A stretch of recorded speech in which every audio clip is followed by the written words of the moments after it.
کہ بندہ اس کی پرورش کرتا ہے۔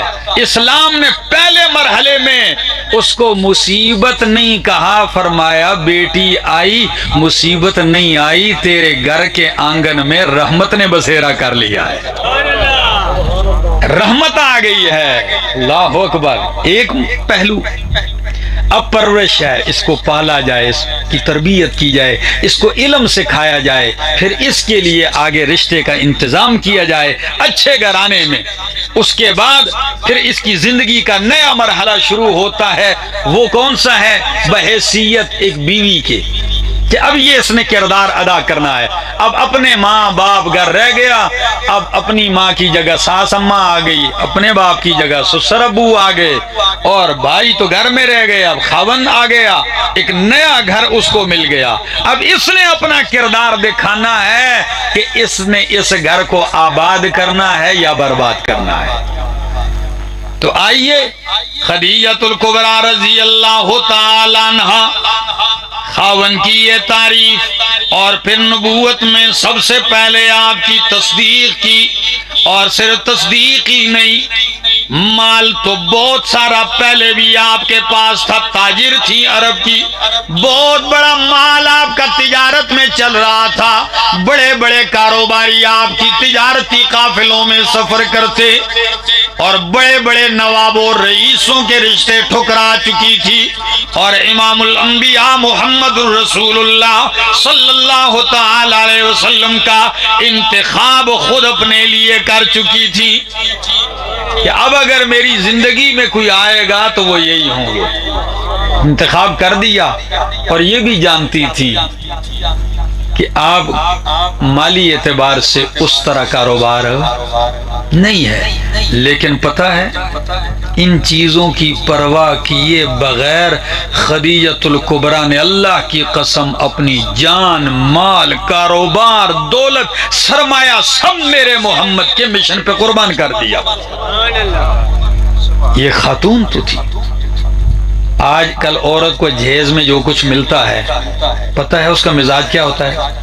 ظاہر بات ہے ہم بھی 5 بھائی ہیں، سب شادی شدہ ہیں، گھر میں بیٹھتے ہیں آنگن میں تو گپ شپ لگاتے ہیں، تو اماں جان بھی ہوتی ہیں، باقی تو سب کبھی ایسے محفل لگتی ہے تو پھر میں تذکرہ کرتا ہوں بطور گپ شپ کے۔ میں کہتا ہوں عورت جب گھر آتی ہے خاون کے گھر میں، ماں باپ کے ہاں سے اس کو جہیز ملتا ہے تو پتہ ہے ایک ایک چمچ اور پیالی کا خیال کرتی ہے، یہ گلاس میرا ادھر لے کے جائے گی، دوسرا بھلے سونے کا ہی کیوں نہ ہو اس کی پرواہ نہیں، جدھر گلاس پڑا ہے، چمچ پاویں جدھر مرضی ہے جائے، کوئی پرواہ نہیں، ایک ایک چیز لے کے جائے گی، کیوں؟ اس کو اپنا سمجھتی ہے اور باقی چیزوں کو اپنا نہیں سمجھتی۔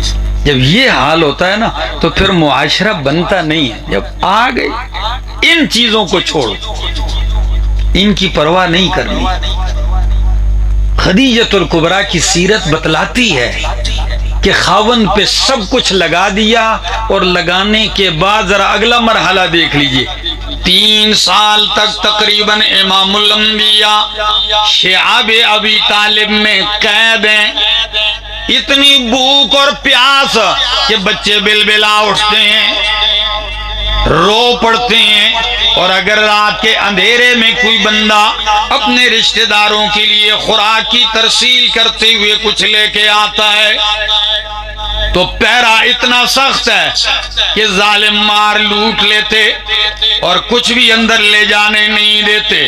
دری اسنا خدیجہ الکبریٰ بیمار پڑ جاتی ہیں، کہا عرب کی مالدار خاتون، اور کہا اب یہ مرحلہ کہ ہر طرف سے سوشل بائیکاٹ ہو گیا ہے، دانا پانی بند کر دیا گیا ہے، ایک گھاٹی کے اندر محصور ہو گئے ہیں، وہ سارا کچھ ختم ہو گیا۔ نبی علیہ السلام پاس آتے ہیں اور کہتے ہیں خدیجہ جانتی ہے تو عرب کی مالدار خاتون تھی، تیرے گھر میں تو مال سونے اور چاندی کی چہل پہل تھی، تیرے دستر دسترخوان پہ تو نعمتوں کی برسات تھی، لیکن میرے ساتھ آنے کے بعد، مشن میں میرا ساتھ دینے کے بعد مال تو سارا ختم ہو گیا، آج تیری جان پہ بھی آ بنی ہے، تو بیمار ہے، یہ ساری تکلیفیں تجھے میری وجہ سے پہنچ رہی۔ قربان جاؤں وفادار خاتون ہے، اماں جان کیا کہتی ہیں؟ کہتی ہیں اللہ کے حبیب یہ تو آپ کہہ رہے ہیں، مجھ سے پوچھئے تو میں کہتی ہوں جو میری زندگی آپ کے بغیر راحتوں میں گزری ہے، میں کہتی ہوں کاش وہ بھی آپ کے ساتھ ان تکلیفوں میں گزر جاتی۔ میں تو کہتی ہوں میری زندگی کا وہ مرحلہ بھی آپ کے ساتھ یہاں گزر جاتا، تو پھر رب نوازتا کیسے پتہ ہے؟ نبی علیہ السلام بیٹھے ہیں، اماں جان خدیجۃ الکبریٰ رضی اللہ تعالیٰ عنہا کھانا بنا کے لا رہی ہیں، اللہ اکبر، کھانا بنا کے لا رہی ہیں، جبریل آتے ہیں، کیا کہتے ہیں؟ کہتے ہیں اللہ کے حبیب خدیجہ آنے والی ہے، مجھے اللہ نے بھیجا ہے تاکہ اس کو سلام کہہ دیا جائے۔ جیسے ہی خدیجہ تشریف لاتی ہیں، نبی علیہ السلام نے فرمایا خدیجہ ھذا جبریل، یہ جبریل ہیں تجھے سلام پیش کر رہے ہیں۔ اللہ اکبر۔ پھر کردار ہے ایسا، 25 سالہ رفاقت گزاری ہے، اور جب تک زندہ رہی نبی علیہ السلام نے دوسرا نکاح نہیں کیا، جب تک آپ حیات رہی نبی علیہ السلام نے دوسرا نکاح نہیں کیا۔ لیکن جب خدیجۃ الکبریٰ رضی اللہ تعالی عنہ وفات پا جاتی ہیں، پھر اللہ کے پاک پیغمبر صلی اللہ علیہ وسلم کی نکاح کرتے ہیں، ان میں صدیقہ کائنات حضرت عائشہ رضی اللہ تعالی عنہ بھی ہیں، ان میں ام حبیبہ رضی اللہ تعالی عنہ بھی ہیں، ان میں صفیہ حضرت حفصہ رضی اللہ تعالی عنہ بھی ہیں، اور ان میں زینب بنت خزیمہ بھی ہیں، ان میں زینب بنت جحش رضی اللہ تعالی عنہ بھی ہیں، ان میں ام سلمہ رضی اللہ تعالی عنہ بھی ہیں۔ قربان جاؤں، ہر عورت، ہر بیوی آپ کی عظیم ہے، اور کیوں عظیم نہ ہو؟ اللہ کا قرآن کہتا ہے، یہ میرے سامنے 22واں پارہ ہے، اور سورت کا نام سورۃ الاحزاب ہے، فرمایا یا نساء النبی لستن کاحد من النساء، او میرے پاک پیغمبر کی بیویو، لستن کاحد من النساء، تم باقی عورتوں میں سے کسی کی طرح نہیں ہو، تمہاری الگ ہی شان ہے، تمہاری الگ ہی پہچان اور عظمت ہے۔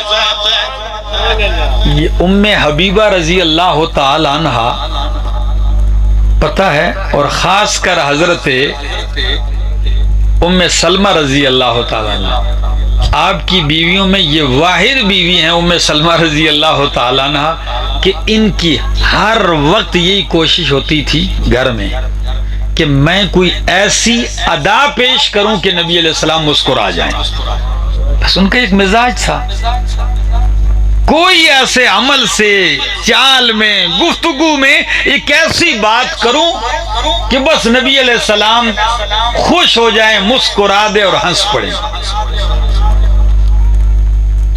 یہ کردار ہمارے ہاں، میرے ایک دوست ہیں، تو میں نے عورتوں پہ بیان کیا، مجھے کہتا ہے مولانا صاحب بس چھوڑو، میں نے کہا کیوں؟ کہتا ہے سارا دن میں دکان چلا چلا کے جب گھر پہنچتا ہوں نا، تو جیسے ہی دروازے کے اندر جاتا ہوں تو بس ہائے اللہ مر گئی ہیں، ہائے اللہ مر گئی ہیں، بس وہ سر باندھا ہوا اور یہ ایک حالت بنی، میں پھر پریشان ہو جاتا ہوں، یا اللہ یہ کیا مجھے؟ تو میں نے کہا بھائی تو واقعی بیمار ہوں گی؟ کہتا ہے نہیں جی۔ میں نے کہا آپ کو کیسے؟ کہتا ہے جانے سے پہلے دروازے کے سوراخ میں سے دیکھتا ہوں نا، اچھا بلا بچوں کے ساتھ کھیلتی ہے، خوش ہوتی ہے، وہ کیا کیا لگ رہے ہیں، گپ شپ لگ رہی ہے، لیکن جیسے ہی دروازے کے اندر میں نے قدم رکھا بس ادھر حالات بدل گئے۔ میرے دوستو ایسے نہیں، اپنے گھروں کو خوشحال بنائیے، کوشش کیجئے کہ ہم دونوں ایک دوسرے کو ناراض ہونے، دکھیا ہونے نہیں دیں گے، پھر دیکھنا گھر بنتا ہے کہ نہیں بنتا۔ اکثر لوگ پریشان ہوتے ہیں، کیوں پریشان ہوتے ہیں؟ ان کی گھریلو زندگی میں سکون نہیں ہوتا۔ اب جا کے عدالت میں کیس دیکھ لیں، سب سے زیادہ کیسز اس بات کے میاں بیوی جھگڑ رہے ہیں۔ کیوں؟ ان کو احساس نہیں ہے کہ ہم نے زندگی کیسے گزارنی ہے۔ دین نہیں ہوگا تو پھر یہ ہے کہ خاتون نے اپنے خاوند سے صرف اس لیے طلاق کے لیے، خلع کے لیے کیس دائر کیا، جج نے کہا وجہ کیا، آخر کیوں نہیں رہنا چاہتی؟ کہنے لگی یہ رات کو سوتا ہے، خراٹے مارتا ہے۔ وجہ کیا بتائی کہ یہ کمبخت آتا ہے رات کو، اتنا بڑا جنریٹر لگا دیتا ہے، خراٹے مار رہا ہے کہ مجھے سونے نہیں دیتا، تو میں کیسے گزارا کروں؟ اوئے ہوئے۔ پھر یہ ہے کچھ بہانے تلاش کیے جاتے ہیں۔ میرے دوستو گھر ایسے نہیں، گھر طریقے سے، پیار سے، محبت سے چلائے جاتے ہیں۔ اور کبھی تربیت دیکھنی ہے تو آئیے دیکھیے ام المومنین حضرت عائشہ صدیقہ رضی اللہ تعالی عنہ فرماتی ہیں مکے کی زندگی میں تو لوگ تنگ دست تھے، پریشانی تھی، لیکن مدینہ منورہ میں جب آخری مراحل تھے تو اللہ نے دولت کی اتنی فراوانی کر دی کہ ریاست مدینہ قائم ہو گئی، اور اللہ کے پاک پیغمبر صلی اللہ علیہ وسلم کو اللہ نے ایک حکمرانی عطا فرما دی۔ غزوات میں ہر طرف سے فتوحات آ رہے ہیں، مال مل رہے ہیں، غنیمتوں کی فراوانی ہے، انصار و مہاجرین کی بیویوں پر مالوں کی فراوانی ہو گئی، لیکن میرے پاک پیغمبر صلی اللہ علیہ وسلم کے گھر کی حالت اسی طرح ہے، ہر طرف فراوانیاں، لیکن خود امام کائنات کی یہ حالت ہے، گھر کا وہی حال ہے۔ تو ازواج مطہرات نے مل کر میٹنگ کی، مشورہ کیا کہ اللہ کے حبیب سے مطالبہ کریں کہ ہمارے خرچے میں بھی کچھ اضافہ کر دیا جائے۔ اور آپ سے پوچھتا ہوں بگڈال والوں کہ بیویاں اگر خاوند سے مطالبہ کریں تو کر سکتی ہیں کہ نہیں؟ کر سکتی ہیں، جائز ہے۔ خاوند سے نہیں کریں گی مطالبہ خرچے کے اضافے کا تو کس سے کریں گی؟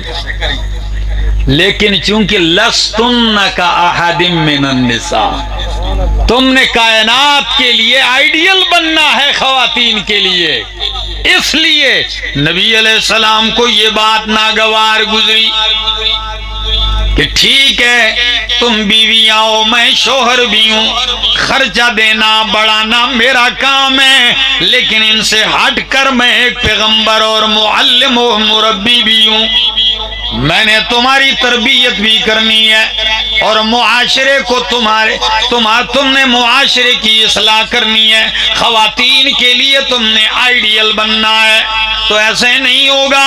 اس لیے اللہ کے پاک پیغمبر ناراض ہو گئے اور آپ نے لا تعلقی کا اظہار کر دیا 1 مہینے تک کے لیے۔ کتنے دنوں کے لیے ناراض ہوئے؟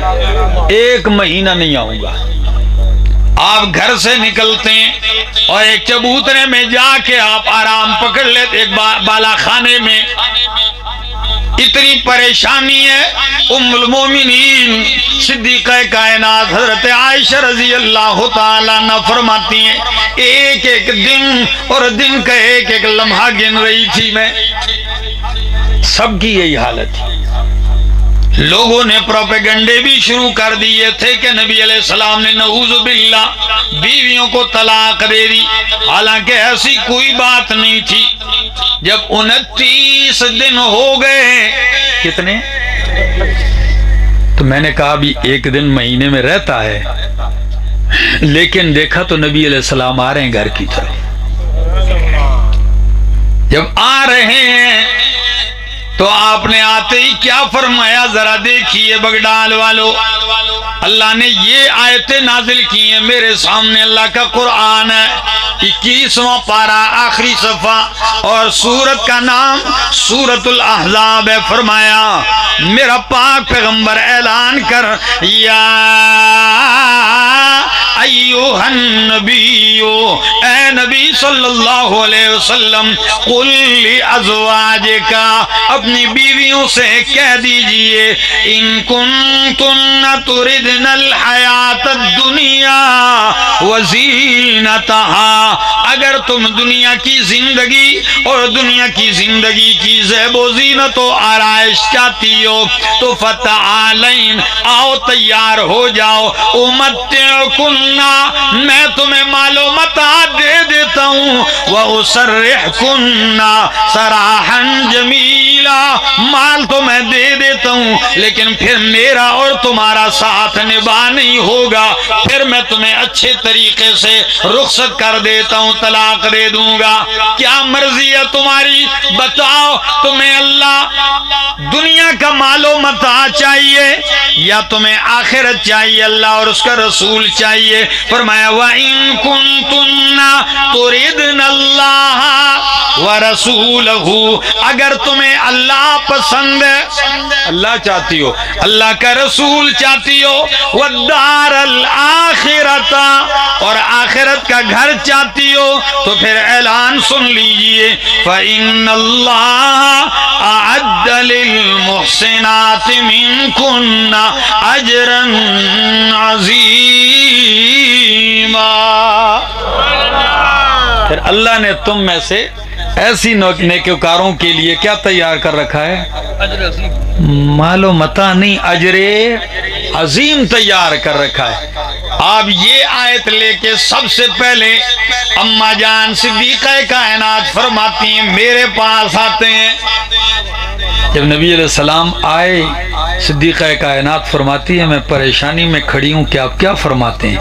جیسے ہی آتے ہیں آپ کہتے ہیں عائشہ ایک سوال پیش کرنے لگا ہوں، جلدی نہ کرنا جواب میں، سوچ لینا، صرف سوچ نہیں، جا کے اپنے اماں ابا سے مشورہ بھی کر لینا، مت کہ کہیں جذبات میں جواب دے دینا، خود بھی سوچ لیں، امی ابو سے بھی پوچھ لیں۔ ام المومنین نے فرمایا، میں نے کہا یا رسول اللہ صلی اللہ علیہ وسلم بتلائیے، سوچنے کی بات ہوئی، سوچوں گی، بتلائیے۔ نبی علیہ السلام نے یہ آیت پڑھی، بتلائیے دنیا کی زیب و زینت اور زندگی چاہیے تو پھر میرے ساتھ گزارا نہیں ہوگا، پھر تمہارے راستے الگ ہوں گے، یا تمہیں اللہ اور اس کا رسول اور دار آخرت پسند ہے، کیا چاہیے؟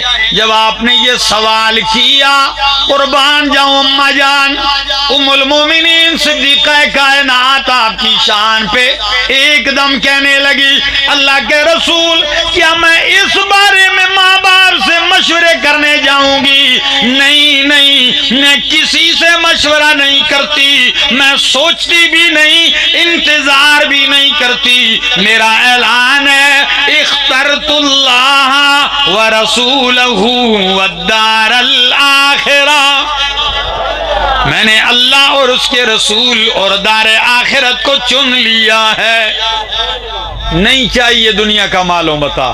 خدا کی قسم یہ جملے کہنے کی دیر تھی، میرے محبوب کا چہرہ کھل اٹھتا ہے، جگمگانے لگتا ہے۔ پتہ ہے آپ جب خوش ہوئے، مسکرا دیے، تو پھر اماں جان نے اگلا جو جملہ کہا ہے وہ بھی بڑا عجیب ہے۔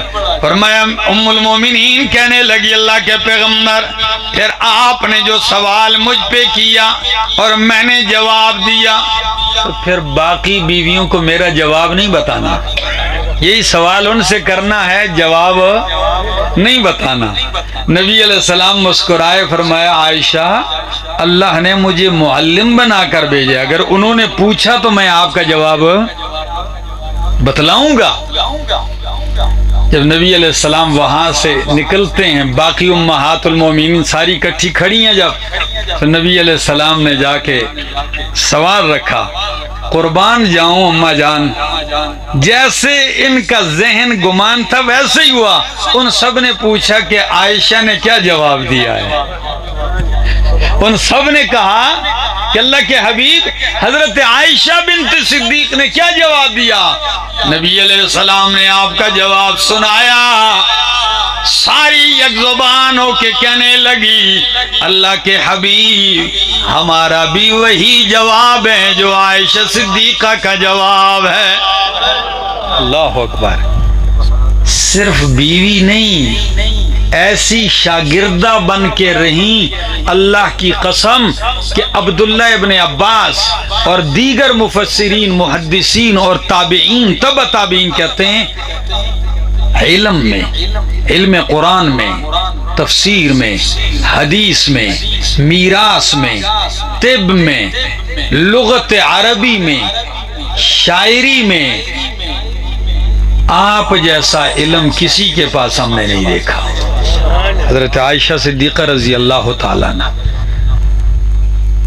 امام سیوطی رحمہ اللہ نے ایک رسالہ لکھا ہے، مستقل کتاب، اور اس کتاب کا نام یہ رکھا ہے، یہ کتاب ان چیزوں کے بیان میں ہے کہ جب حضرت عائشہ نے باقی صحابہ پر علمی اور فقہی اعتراضات کیے اور ان کو لاجواب کیا اور انہوں نے آپ کی بات کو علم میں تسلیم کیا، مستقل کتاب لکھی ہے اس بارے میں۔ دیکھیے پھر کردار دیکھیے۔ حضرت ابو موسیٰ اشعری رضی اللہ تعالیٰ عنہ فرماتے ہیں، ترمذی کی روایت ہے، ما اشکلا علینا اصحاب رسول اللہ صلی اللہ علیہ وسلم حدیث قط، ہم اصحاب رسول پر جب بھی کوئی بات، جب بھی کوئی حدیث میں اشکال پیدا ہو گیا، مشکل بن گئی، تو ہم نے سألناہا عائشہ، ہم نے عائشہ صدیقہ سے اس کے بارے میں پوچھا، فوجدنا عندها علما، تو ہم نے اس کے بارے میں ام المومنین کے پاس کافی شافی وافی علم پایا۔ یہ کردار نہیں تو اور کیا ہے؟ کئی مرتبہ عبداللہ ابن عمر رضی اللہ تعالیٰ عنہ روایت بیان کرنے لگے کہ جب کوئی مردے پر روتے ہیں تو ان رونے والوں کی وجہ سے مردے کو کیا ہوتا ہے؟ عذاب ہوتا ہے۔ جب یہ روایت پیش کی، کسی نے جا کے اماں جان حضرت عائشہ رضی اللہ تعالیٰ عنہ کے سامنے بیان کی تو پتہ کیا کہا؟ رحم اللہ ابن عمر، اللہ ابن عمر پہ مہربانی کرے، وہ سمجھے نہیں ہیں۔ وہ بیان کرتے ہیں، ان المیت لیعذب ببکاء اہلہ علیہ، کہ مردے کو لوگوں کے رونے کی وجہ سے عذاب ہوتا ہے۔ فرمایا نانا، او میرا بیٹا یوں نہیں فرمایا نبی نے، قرآن تو کہتا ہے وَلَا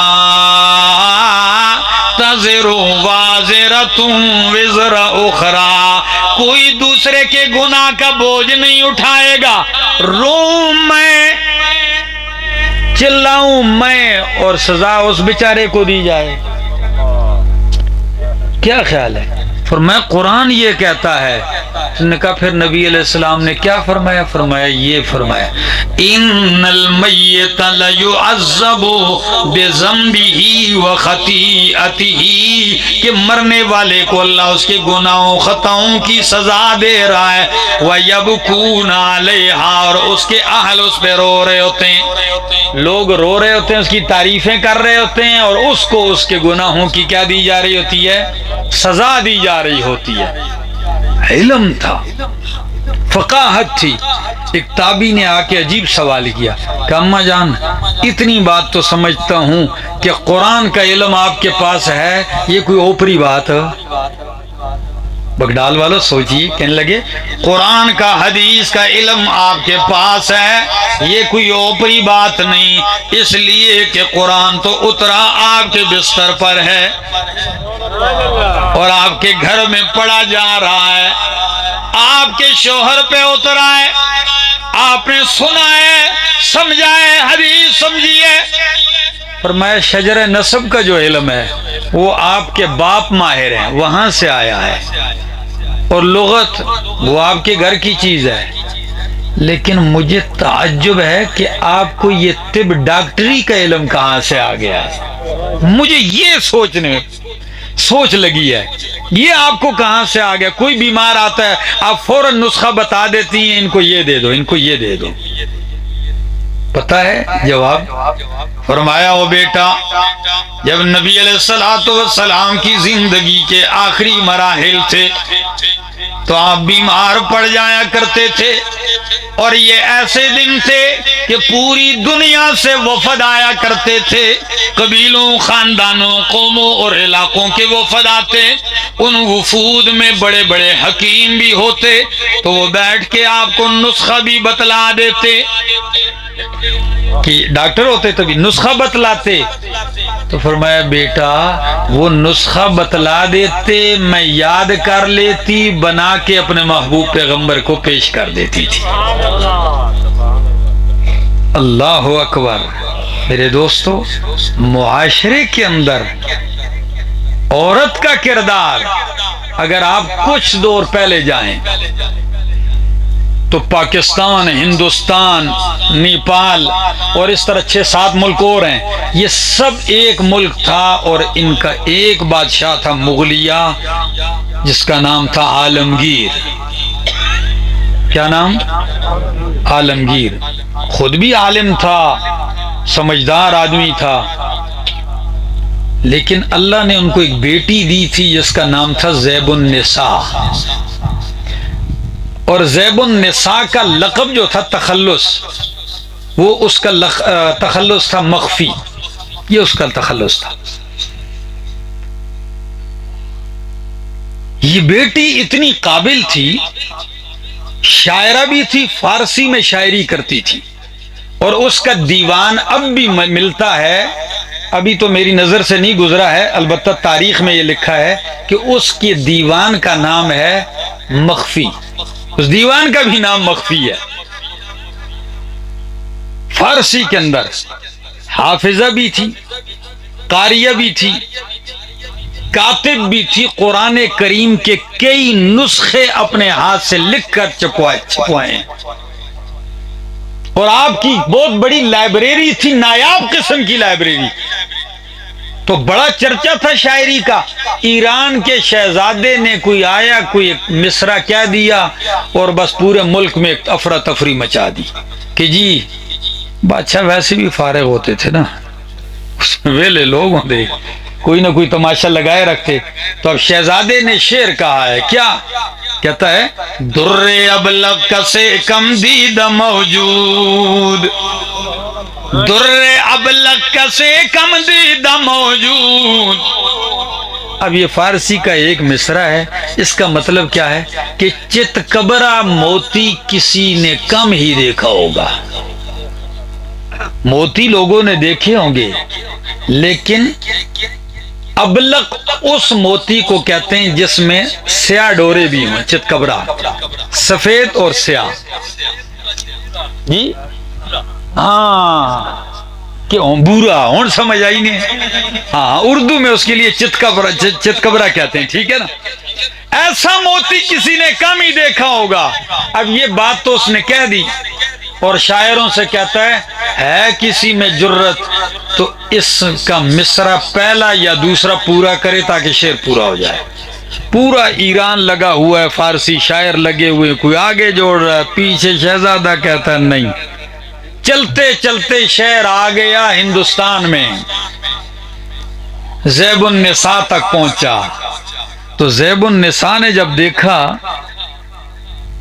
بڑا سوچا کوئی شعر اس کے ساتھ رلتا نہیں ہے، تو اپنے گھر میں ایک دن بیٹھی ہے، شیشے کے سامنے آنکھ میں سرما لگایا، تو جیسے ہی سرما لگایا تو سرما لگانے سے آنکھ سے آنسو نکل آیا، اور جیسے ہی آنسو آ کے یہ پلکوں پہ ٹھہر گیا، اور اس آنسو کے قطرے کے اوپر چھوٹے چھوٹے سرمے کے ذرات پڑے ہوئے ہیں، تو اس نے دیکھا، نے کہا او ہو، یہ بھی تو چتکبرا موتی ہی لگ رہا ہے، آنسو ہے، چمک رہا ہے، اور اوپر ذرات سرمے کے لگے ہوئے ہیں.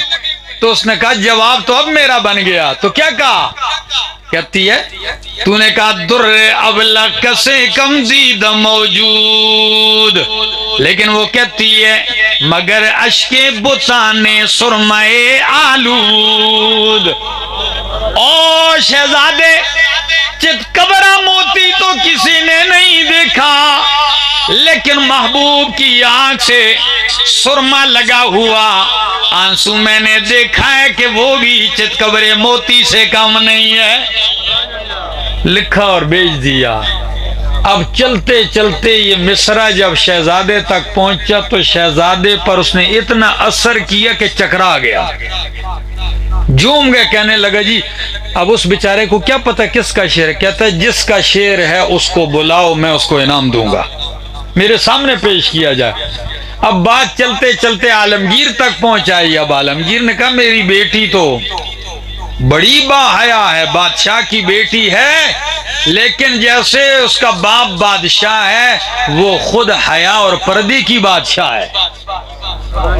اب کیسے وہاں بھیجا جائے؟ تو وہ کہنے لگے ابو جی مجھے وہ رقعہ دیجئے، اس کا جواب بھی میں ایسے ہی انداز میں لکھوں گی، وہ دوبارہ کبھی نہیں کہے گا کہ اس شاعر کو بلاؤ. تو پتہ ہے خط پہ کیا لکھتی ہے؟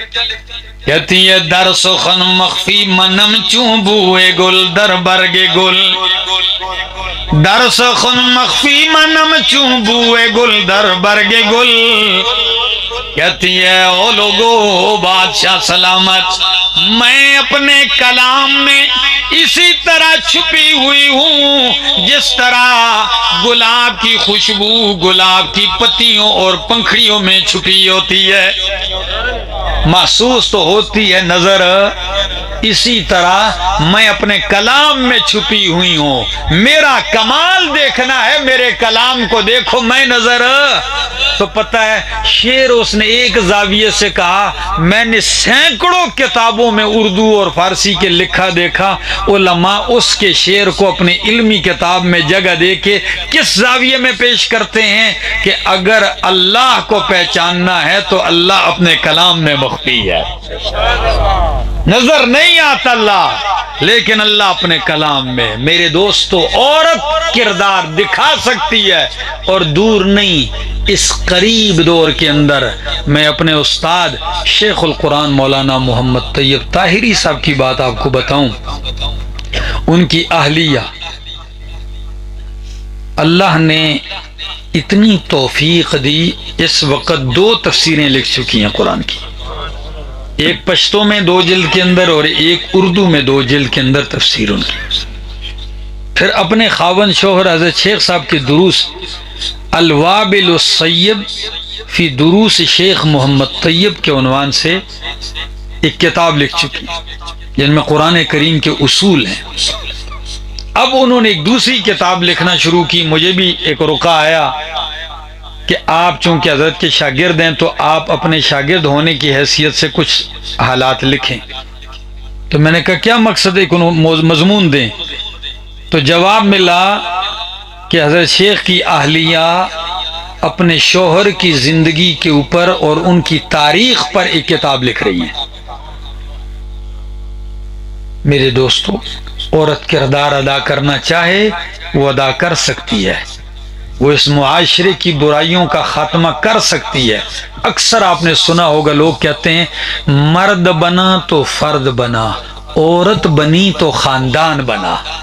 یہ بات سچ ہے اور میں نے اندازہ لگا لیا ہے کہ عورتوں کا کردار، میں نے کچھ دن پہلے اعلان کیا تھا اپنی مسجد میں جمعے والے دن. میں نے کہا بھائی میں نے مسجد مدرسے کا اعلان کیا ہے، جگہ لے رہا ہوں تو تمام احباب کوئی تعاون کریں. میں نے اپنا اعلان کر دیا. پتہ ہے سب سے زیادہ اگر میں 70% تو میں نے کہا ہے، ابھی تک اگر میں کہوں 90% تعاون صرف خواتین نے کیا، جن کو نہ جانتے ہیں نہ کچھ بھی، بغیر دیکھے بغیر اس کے. یہ کیا ہے؟ اگر عورت اس معاشرے کی برائیوں کے خاتمے میں کردار ادا کرنے کے لیے قدم اٹھا لے، وَكَذَلِكَ أَوْحَيْنَا إِلَيْكَ اور اسی طرح میرا پاک پیغمبر ہم نے وحی کی ہے آپ کی طرف. کس چیز کی وحی کی ہے؟ روحا من امرنا، روح کی اپنے حکم سے. تو قرآن کا اللہ نے ایک نام رکھا ہے روح. کیا نام رکھا؟ اور آپ جانتے ہیں کہ روح بندے کے اندر ہو تو بندہ زندہ ہوتا ہے، اور نکل جائے پھر بھی زندہ ہوتا ہے. پھر کیا ہو جاتا ہے؟ مر جاتا ہے. تو فرمایا میرا پاک پیغمبر اوحینا الیکا، ہم نے وحی کیا آپ کی طرف روحا من امرنا، روح کی اپنے حکم سے. ما کنت تدری مل کتاب ولل ایمان، آپ نہیں جانتے تھے مل کتاب کہ کیا ہے کتاب، ولل ایمان، اور آپ نہیں جانتے تھے کہ کیا ہے ایمان. اس معنی پہ بہت بڑا اعتراض ہوتا ہے کہ پیغمبر تو پیدائشی مومن ہوتا ہے، پیغمبر تو پیدائشی موحد ہوتا ہے، پیغمبر تو ابتدا ہی سے نبوت ملنے سے پہلے اور بعد دونوں حالتوں میں معصوم ہوتا ہے. تو آیت کا کیا مطلب ہے کہ ما کنت تدری مل کتاب ولل ایمان، آپ نہیں جانتے تھے کتاب کیا ہے. یہ بات تو سمجھ میں آ رہی تھی، کتاب نہیں جانتے تھے، ظاہر بات ہے کتاب آئی نہیں تھی، اتاری ہی نہیں گئی تھی. لیکن اگلا جملہ مشکل ہے کہ ولل ایمان، آپ ایمان نہیں جانتے تھے. مفسرین کا ایک طبقہ کہتا ہے کہ یہاں صرف ایمان سے مراد نفس ایمان نہیں، کیونکہ پیغمبر ہوتا ہی مومن ہے. لل ایمان سے مراد ایمان کی تفصیلات ہیں. کیا ہیں؟ مومن تھے لیکن ایمان کی تفصیلات کس نے بتائی ہیں؟ قرآن میں ایک. اور دیگر مفسرین، امام قرطبی رحمہ اللہ اپنی تفسیر قرطبی میں معنی کرتے ہیں، اور بڑا عجیب معنی ہے، دل کو لگتا معنی ہے. وہ کیا ہے؟ ما کنت تدری مل کتاب ولل ایمان، میرا پیغمبر کتاب آنے سے پہلے آپ کتاب نہیں جانتے تھے، ولل ایمان، اور ایمان کی طرف دعوت کیسے دینی ہے اس کا طریقہ نہیں جانتے تھے. ایمان کی طرف دعوت کیسے دینی ہے یہ طریقہ نہیں جانتے تھے. میں نے قرآن نازل کر کے ایمان کی طرف دعوت دینے کا طریقہ بھی بتا دیا ہے. اور تیسرا معنی ما کنت تدری مل کتاب ولل ایمان، یا ایمان سے پہلے مضاف معذوف ہے، یعنی ما کنت تدری مل کتاب ولا اہل الایمان، آپ نہیں جانتے تھے کتاب کیا ہے، تو کتاب آنے کے بعد کتاب کا علم سکھا دیا. آپ نہیں جانتے تھے مل ایمان کے کون کون اہل ایمان ہے، اس پر ایمان کون کون لائے گا. یہ آپ کو معلوم نہیں تھا کہ کون ایمان لائیں گے اور کون اس سے محروم رہیں گے. اللہ اکبر. غور کیجئے، فرمایا ولل ایمان ولکن جعلناہ نورا، لیکن ہم نے قرآن کو نور بنایا، اجالا بنایا. یہ نور قرآن آیا تو لوگوں کو ہدایت کی راہیں مل گئیں، اور میرا پاک پیغمبر آپ کو دعوت ایمان کا طریقہ مل گیا کہ کیسے دعوت دینی ہے ایمان کی طرف. تو قرآن آیا ہی لوگوں کو زندگی بخشنے کے لیے روح بن کے آیا، آج بھی مرے ہوئے انسانیت کے لیے، مرے ہوئے معاشرے کے اس بگاڑ کو ختم کرنے کے لیے اور ان کو ایک پرسکون زندگی دینے کے لیے اگر ضرورت ہے تو وہ روح قرآن کی ضرورت ہے کہ قرآنی روح جب معاشرے سے نکل جاتی ہے، معاشرہ زندہ ہو کے بھی مردوں میں شمار ہونے لگتا ہے۔ اب اس معاشرے میں مردوں کا کردار تو آپ سنتے ہیں، میں جو کردار بیان کرنا چاہتا ہوں ذرا اس پہ غور کیجئے کہ عورت کیا ہے، عورت کا کردار کیا ہے، اور اس کتاب سے پہلے عورت کا کیا حال تھا۔ اللہ اکبر۔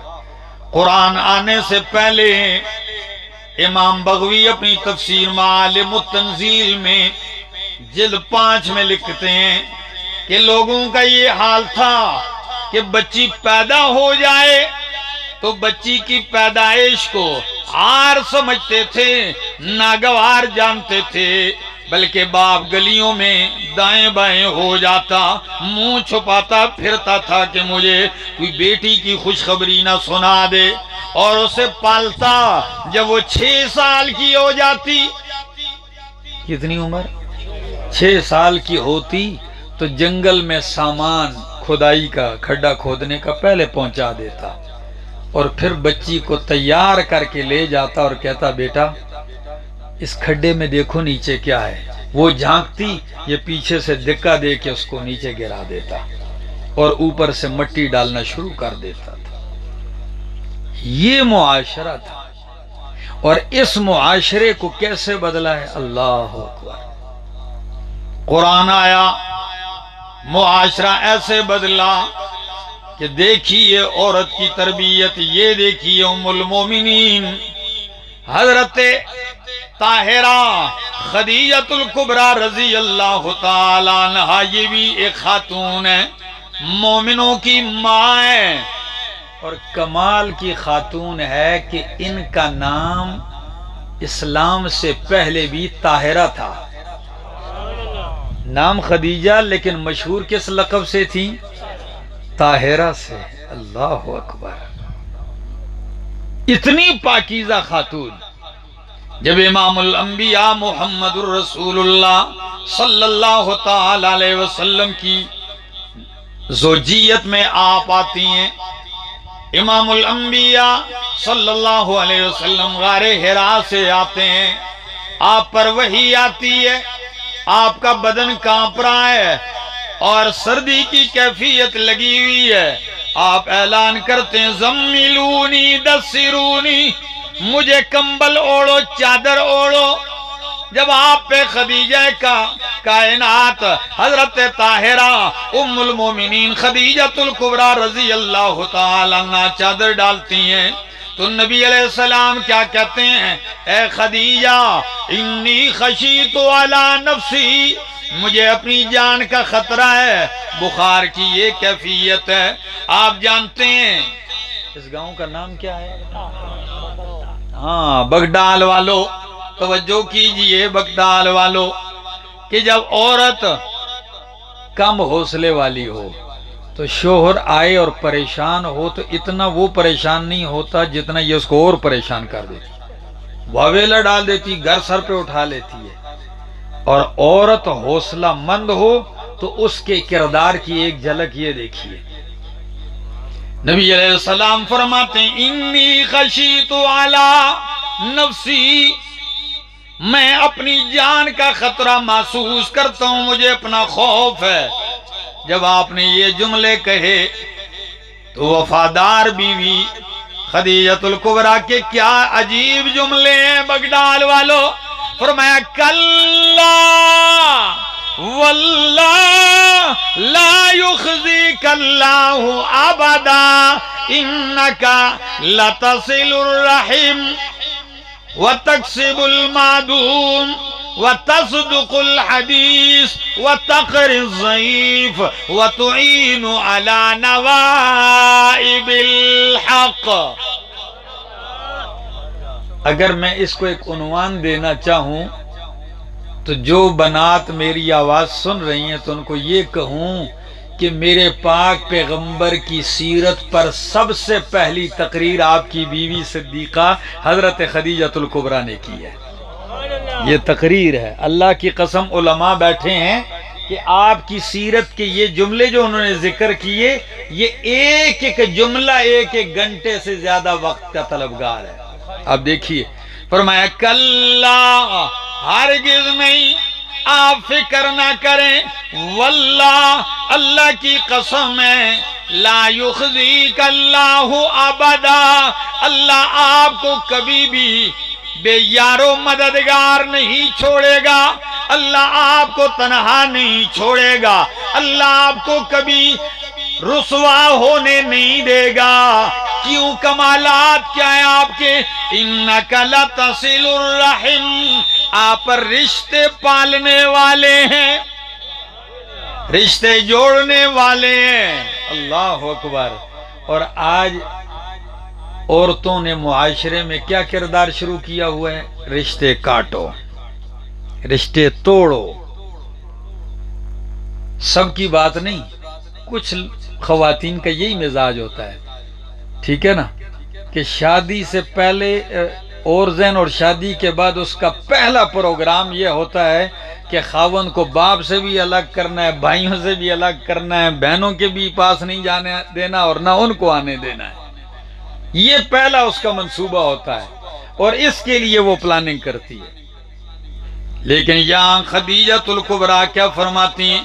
انک لتصل الرحم، تو رشتے پالنے والا، جوڑنے والا ہے.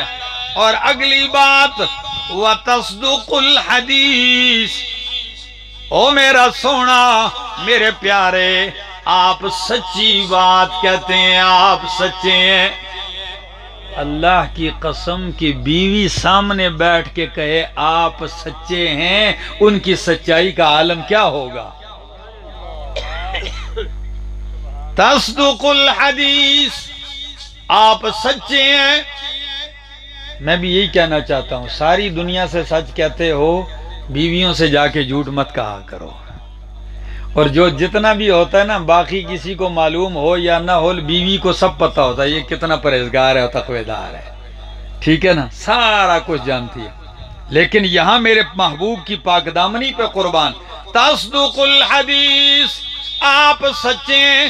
وتکسب المعدوم، آپ بے کسوں لاچاروں کو کما کما کر خود کئی دن بھوک برداشت کر لیتے ہیں، لیکن انہیں نوازتے ہیں، ان پہ صدقے خیرات کرتے ہیں. وتقری الضیف، آپ مہمان نواز ہیں.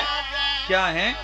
اور حق کے راستے میں آنے والی تکلیفوں اور مصیبتوں میں آپ مظلوموں اور لاچاروں کی معاونت کرنے والے ہیں. یہ آپ کی شان ہے. یہی وجہ ہے جب میرے پاک پیغمبر اعلان کرتے ہیں تو سب سے پہلے تصدیق کرنے والی نبوت اور رسالت کی وہ ایک خاتون ہے، اور اماں جان خدیجۃ الکبریٰ ہے. خواتین میں سب سے پہلے ایمان لانے والی کون سی ہیں؟ اماں خدیجۃ الکبریٰ. اگر عورت نے دیکھنا ہے کہ میرا کردار معاشرے میں کیسا ہو تو میری اماں جان، اپنی اماں جان، مومنوں کی اماں جان خدیجۃ الکبریٰ کی سیرت پڑھ لیجئے.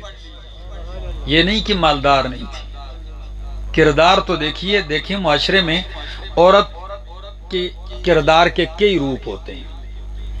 ایک تو وہ مرحلہ ہوتا ہے جب وہ بچی ہوتی ہے تو پیدا ہوتے ہی باپ کا موڈ خراب، ماں کا موڈ خراب، دادے کا موڈ خراب، دادی کا خراب. ہمارے علاقے میں ایک خاتون تھی، اس کی شادی ہوئی تو ایک بچی پیدا ہوئی، دوسری بچی پیدا ہوئی، تیسری پیدا ہوئی، اب بچیاں ہی پیدا ہو رہی ہیں. تو جو ساس تھی نا، اس کو یہ بہو بری لگنے لگ گئی کہ بھئی یہ کم وقت آ گئی ہے، اب اس کی بچیاں ہی ہوتی ہیں، اس بیچاری کا کیا قصور ہے؟ یہ بری نظر سے اس کو دیکھتی ہے. تو اس کو ایک دن غصہ آتا نا تو وہ بچیوں کو چاٹتی، ایسے محبت ظاہر، ماں تو ماں ہوتی ہے، تو ساس کو بری لگتی، کہتی چھوڑ، بیٹا نہیں اس کا.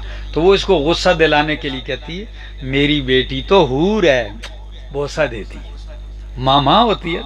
تو ساس کو چڑھانے کے لیے بیٹی کو اٹھاتی، کہتی میری بیٹی تو حور ہے، میری بیٹی تو حور ہے. جب یہ کہتی اللہ کی شان، پھر طلب امید پیدا ہوئی کہ بچہ ہو، بچی ہو. اب یہ ساس انتظار میں ہے کہ بھئی مجھے خوشخبری ملے گی، کوئی بیٹا پیدا ہوا ہے بیٹے کا. تو اندر سے جب پھر کسی نے آواز دی مبارک ہو آپ کے بیٹے کی ایک اور بیٹی پیدا ہو گئی، تو اس نے غصے میں آ کے کہا نہیں جی ایک اور حور لے آئیے، ایک اور حور نیچے اتر آئی ہے جنت سے. طنز میں کہا اور مبارکباد لینے سے انکار. میرے دوستو ایک تو یہ ہے، پھر دوسرا مرحلہ بیٹی کی تربیت کا ہے.